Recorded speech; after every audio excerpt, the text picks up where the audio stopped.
I've been sitting here thinking about what the next pair of pants are going to be. I learned a lot making the first pair, and now I want to make another one. But I was thinking about, so yeah, like what am I gonna do this time? And I came up with a really simple idea. I basically have two pairs of pants that I do still wear.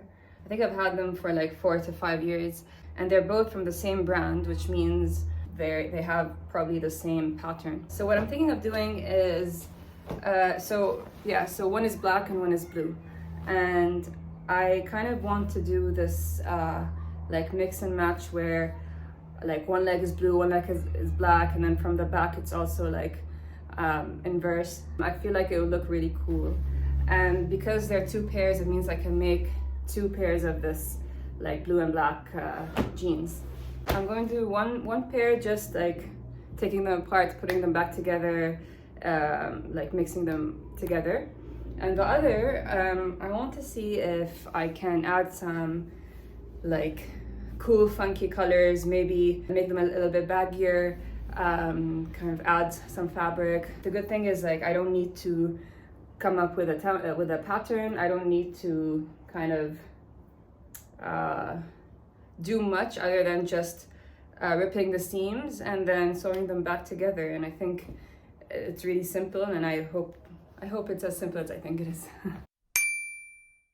The sides of the jeans have 3 seams to take apart and are especially thick at the pocket area and a lot more difficult to remove. So I ripped apart the seam all the way up to the waist or the belt.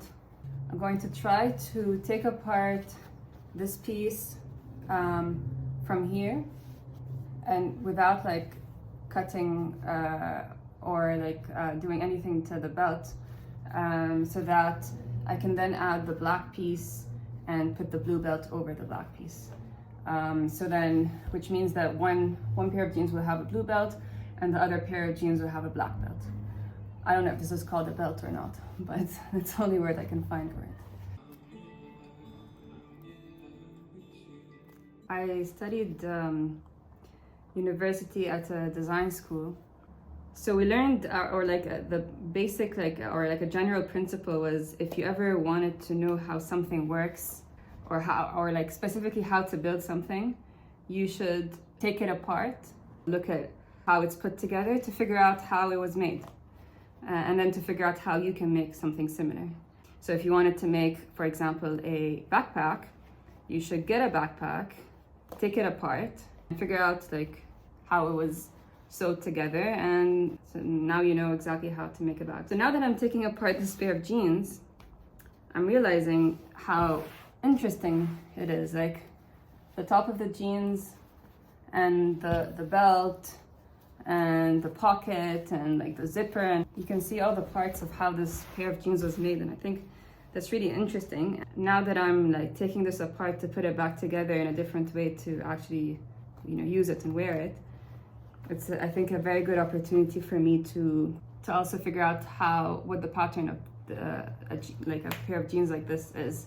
So once I have all the pieces separated, I'm going to use it like tracing paper to trace out the pattern, and this way I have a pattern for this type of jeans.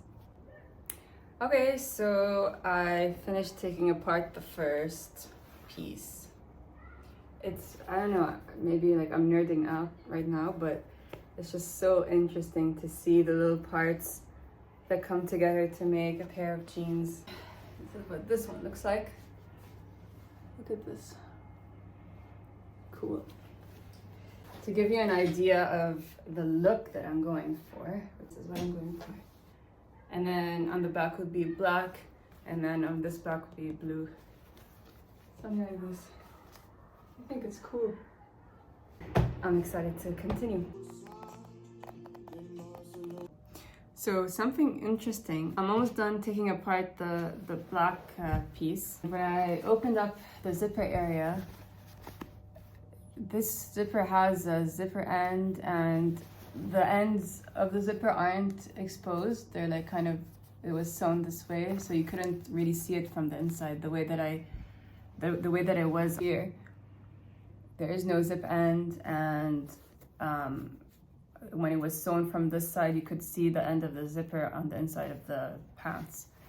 So it's interesting because they're both from the same brand. I think I bought the blue one, and then maybe a year later or something I bought the black one. So this is like the newer version. But it's interesting that they changed the way, they kind of changed the pattern a little bit, or they changed the way that they're sewing the pants, even though they're the exact same pants in different colors. Very interesting. Okay, so I finished cutting the black piece. So here we have it. And here is the blue one. And now I'm just going to switch them up. So last night I finished taking apart all of the pieces.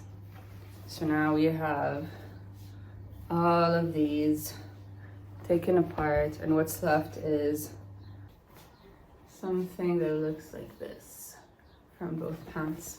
So what I'm going to do next is iron these pieces, then trace them so that I can take the pattern and save it. And then I'm going to start putting the pieces together for one pair. So I gave it a good press and then attached it to the black jeans using my clips. I then sewed a straight stitch all the way through on both sides of the leg, and of course followed that with a zigzag stitch. I then gently arranged the fabric underneath the waistband using my pins to secure the fabric in place. I then sewed a top stitch over the original stitching on the waistband and also secured the belt loops in place, and then top stitched the entire leg. So this way I have half of the jeans done. Now I just need to repeat everything on the other side. And then I think the hardest part is going to be joining the zipper area, because that's where the pattern is a little bit different. I probably need to replace the zipper with a new one, and yeah, I think that's going to be a little bit more challenging. So these are all the zippers that I have. I think I'll probably use either this one or this one. It's like a hidden zipper.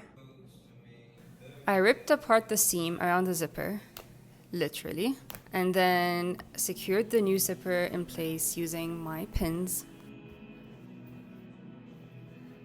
Next, I sewed a top stitch over the original stitching for the zipper and attached it to the second leg.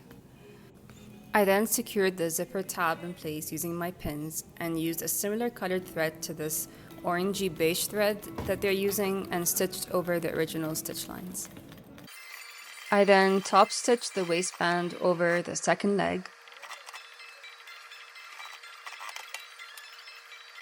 and sewed a straight stitch followed by a zigzag stitch on both sides of the second leg.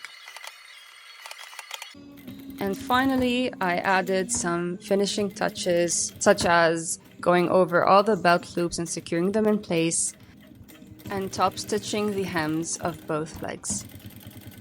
And this is the final result. I'm happy with it. I think they look really cool, and I'm really excited to start on the next pair. Thank you so much for watching, and don't forget to subscribe to see more.